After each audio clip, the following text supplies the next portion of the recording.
चलिए बरका बहुत बहुत धन्यवाद हमारे साथ जुड़ने के लिए and for telling us what exactly has happened on day 10 light at the end of the tunnel. Lieutenant General Saeed Atta Hasnain, would you agree with me?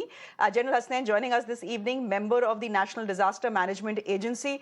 General Hasnain, thank you very much for your time this evening. We of course saw that press conference you held today explaining to us what will happen once the rescue operations are over. Can I start by asking you, as someone who's overseen many of these rescue operations, can I ask you how much time you anticipate will take in getting these 41 men out? Will it take 3 days? Will it take 4 days? Could it take another week? Shreya, thank you for firstly inviting me for your show. This is the first program, this is the first channel with which I'm speaking live and in this discussion. I think you know me well enough and know me for long. You also know that I have conducted many operations in different parts of the country, maybe not such an intense, not such a one with such intense challenges as the one we are witnessing at the moment. In no operation did I ever give you a timeline. I was always asked, in how many days will you reduce a hideout of terrorists? I said, when the troops complete their task, we would have been successful. We in authority should never lay down such timelines. It puts unnecessary pressure on those who are working and unnecessary expectations from people. We must be, I think, sensitive enough to this fact that there are families of 41 people who are all the time looking forward to something. Many of those families are there on the spot. They are being transported every day up and down by a couple of school buses and are residing in the nearby hotels there under the arrangements of the district administration. I would not like to create a false hope in their minds at all. But at the same time, I must say that everything possible technically, anywhere which is available in the world at the moment, the government of India has made sure that we have had access to it. It started by online consultations. It then moved on to people flying out from international agencies. There are people present there giving advice at the moment. 5 simultaneous probes are being put out into the tunnel, ranging from a potential success of 5 to 6, 7 days to lasting up to 30 or 35 days. Anything can be successful. We hope the one which we are looking at right now, the horizontal probe going into the tunnel through which we hope to be able to pull them out, the 80 millimeter, 70 millimeter was just explained by Barka to you on your channel. That is the one which we are all relying upon at this moment. You may also remember this is the same route which on the 16th of November had major problems because of a certain amount of vibrations which were created in this area, and we had to pull a workforce out from there for the safety and security of all those who are working there. That challenge seems to have been over now, and some precautions have been taken, some platforms have been made by the Corps of Engineers of the Indian Army, and because of that, this work is about to commence again. I think very correctly reported to you, it has not commenced yet. It is about to commence anytime. But the important achievements since yesterday are the lifelines. The lifeline of 6 inches, the 6-inch pipe which has gone inside has given us access to watching all the workers inside. The heartening thing which people can now believe is that there is power inside, it's been there right through. This is one thing which did not fail, even on the day on which the tunnel collapse had taken place and everything else had been cut off. So there is enough air inside. The distance from where the tunnels had collapsed till the other end is almost 2 kilometers, 2,000 meters.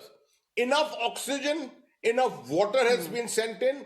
Now food supplies are going in. I think everything to survive a fairly long period is all available there, courtesy of the Government of India's huge coordination effort, which is being monitored right from the PMO downwards to the last elements in the district administration. This is great teamwork which you are witnessing at the moment, Shreya, and I'm proud to be a part of it.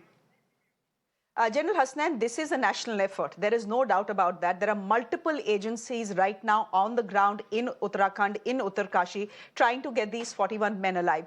Since you have men at the site, can I ask you, please, what is the assessment as far as people who are inside the tunnel is concerned? And I'm talking about the 41 laborers who've been now trapped for the last 10 days. It can't be easy on them physically or mentally.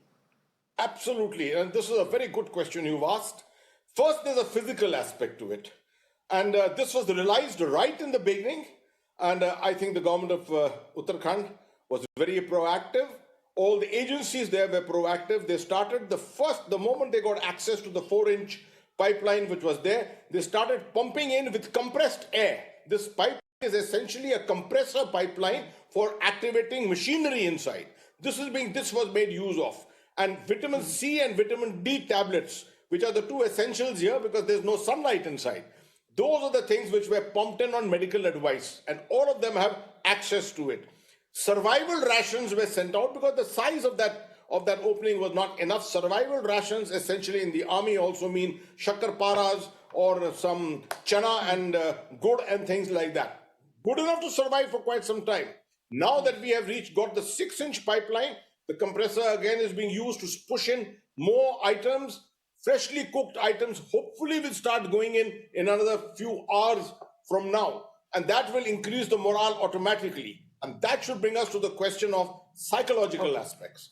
There is a huge psychosocial effect on people who are in confined spaces. Mercifully, this is not like a mine. It is not a confined space like a mine. You've got lighting here, you've got water here, you're getting food here, and you've got a 2-kilometer long access right to the end of the tunnel in which you can even exercise yourself, if it so happens to be. So, to that extent, there are 3 psychosocial counselors who have been flown there by the government of Uttarakhand, with the support and aegis of the central government, and they are there on the spot.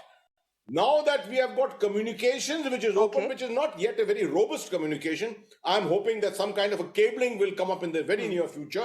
Once that cabling comes up and you've got effective communication, you can even find psychosocial counselors talking to them, giving them advice to a group or a section at one particular time.